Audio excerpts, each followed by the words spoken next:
नमस्कार दोस्तों, आप सभी के अपने YouTube चैनल राजकुमार धीरज सर पे आप सभी का स्वागत है। देखिए, आज का जो मेरा टॉपिक है, जैसा कि मैंने पिछले वीडियो में आप लोगों को यूरिन फॉर्मेशन से पहले एक्सक्रीशन के बारे में और किडनी के बारे में बता दिया था। आज का जो मेरा टॉपिक है वो है आपका यूरिन फॉर्मेशन मेथड। देखिए, यूरिन फॉर्मेशन मेथड में क्या होता है, 3 प्रोसेस होता है जो कि आपको बहुत इंपॉर्टेंट है, आपको याद रखना है। पहला प्रोसेस ये होता है कि अल्ट्रा फिल्ट्रेशन होता है। नेफ्रॉन किडनी का स्ट्रक्चरल और फंक्शनल यूनिट होता है, और अगर 2 किडनी है हमारे बॉडी में तो उन दोनों किडनी में 1 मिलियंस ऐसे करके नेफ्रॉन पाया जाता है। क्लियर है इस बात को? यानी दोनों किडनी में मिलाकर संख्या कितना नेफ्रॉन का होगा, वो 20 लाख होगा, मतलब 2 मिलियंस होगा। और नेफ्रॉन स्ट्रक्चरल और फंक्शनल यूनिट होता है। ये स्ट्रक्चर ऑफ नेफ्रॉन है, जिससे आप समझ जाएंगे यूरिन फॉर्मेशन कैसे होता है। देखिए, 3 प्रोसेस होता है यूरिन फॉर्मेशन में। पहला यूरिन फॉर्मेशन मेथड जो होता है, वो पहला पॉइंट जो मैं आप लोगों को मुझे बताना है, वो पहला पॉइंट है अल्ट्रा फिल्ट्रेशन प्रोसेस। चूंकि नेफ्रॉन की जो ब्लड सेल्स होती हैं, ग्रुप ऑफ ब्लड सेल्स होती हैं, रक्त कोशिकाओं का गुच्छा होता है, समूह होता है, जो फिल्ट्रेशन करने की शुरुआत करता है, काम करता है, उसका नाम है ग्लोमेरुलस।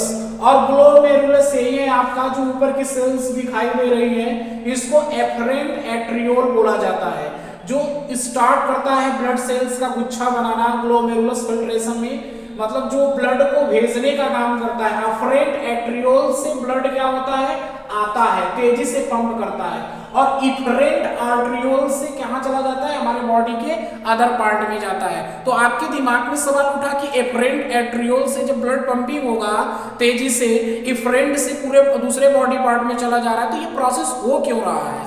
ये प्रोसेस इसलिए हो रहा है, वो फिल्ट्रेशन के लिए हो रहा है। और स्मॉल अमाउंट में ग्लोमेरुलस के द्वारा, जो कि ब्लड सेल्स का गुच्छा होता है, ग्रुप होता है, उससे स्मॉल अमाउंट में क्या होता है, फिल्ट्रेशन होता है। और किसका फिल्ट्रेशन होता है, वो यूरिन का फिल्ट्रेशन होता है, बहुत स्मॉल अमाउंट में होता है। इसीलिए इसका नाम पड़ा अल्ट्रा, मतलब एकदम टीनी पार्टिकल्स के फॉर्म में, इसलिए इसका नाम क्या पड़ा, ग्लोमेरुलर फिल्ट्रेशन, या इसी का एक और नाम हम आपको बता सकते हैं, अल्ट्रा फिल्ट्रेशन। क्लियर है? अब जैसे ही नीचे आप आएंगे, बोमेन कैप्सूल होता है। इस बोमेन कैप्सूल में जो चीजें छन रहा है, जो चीज फिल्ट्रेट हो रहा है, वो आपका अमोनिया है, ठीक है, साल्ट है, और साथ साथ में कुछ स्मॉल अमाउंट में आयंस या मिनरल्स भी पाए जाते हैं। फिर ये जाता है पीसीटी में, proximal convoluted tubule. Proximal convoluted tubule वह एरिया होता है जो जहां से रीएब्जॉर्प्शन स्टार्ट होता है, ठीक है। तो दूसरा प्रोसेस होता है ट्यूबुलर रीएब्जॉर्प्शन। तो यहाँ पे रीएब्जॉर्प्शन होगा सोडियम आयंस का, ठीक है, जिंक आयन का, या मैग्नीशियम आयंस का, या मिनरल्स का, यहाँ पे कुछ अमाउंट में क्या होगा, रीएब्जॉर्प्शन होगा।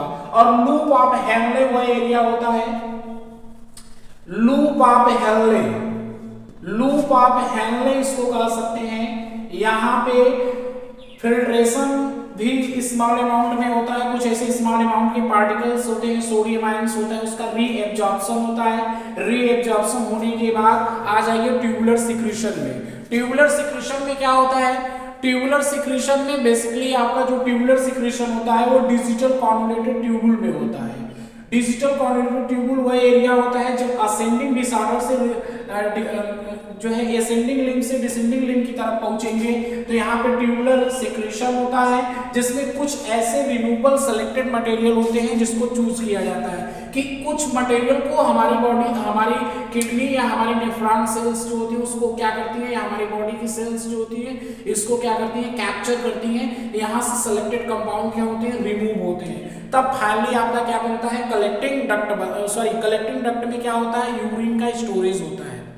तो बेसिकली यूरिन का स्टोरेज जिस जगह होता है उसका नाम है कलेक्टिंग डक्ट। तो यूरिन फॉर्मेशन मेथड बहुत इंपॉर्टेंट है, खासकर बीएससी सेकेंड सेमेस्टर में बहुत इंपॉर्टेंट है, फिजियोलॉजी में बहुत ज्यादा पूछा है। तो आप हमेशा देखिए, जब भी पूछा जाता है, जब भी ये पूछेगा कि यूरिन फॉर्मेशन मेथड कितने तरीके से होता है, आप 3 तरीका हमेशा याद रखेंगे। पहला तरीका इसका है ट्यूबुलर अल्ट्रा फिल्ट्रेशन, ठीक है, पहला तरीका है अल्ट्रा फिल्ट्रेशन, जिसमें टीनी पार्टिकल्स स्मॉल अमाउंट में फिल्ट्रेशन होता है। जिसको आप ग्लोमेरुलर फिल्ट्रेशन कहते हैं, क्योंकि इसमें ग्लोमेरुलस फिल्ट्रेट मतलब ग्लोमेरुलस भाग लेता है, ग्रुप ऑफ ब्लड सेल्स भाग लेता है। उसके बाद दूसरा प्रोसेस होता है ट्यूबुलर रीएब्जॉर्प्शन, जिसमें स्मॉल अमाउंट में कुछ ऐसे पार्टिकल्स होते हैं, सोडियम आयंस होते हैं, मिनरल्स होते हैं, जिसको जहां पे जिसको रीएब्जॉर्ब किया जाता है, अवशोषित किया जाता है, और लास्ट में सिक्रीशन होता है। जब सिक्रीशन होता है तभी जो ट्यूबुलर सिक्रीशन होता है तभी जाके पूरी तरीके से जो है वो आपके यूरिन का फॉर्मेशन होता है। तो 3 तरीका आप लोग बेसिक इसका याद रखेंगे। तो उम्मीद करता हूं कि ये वीडियो आप लोगों को क्लियर हो गया होगा। धन्यवाद।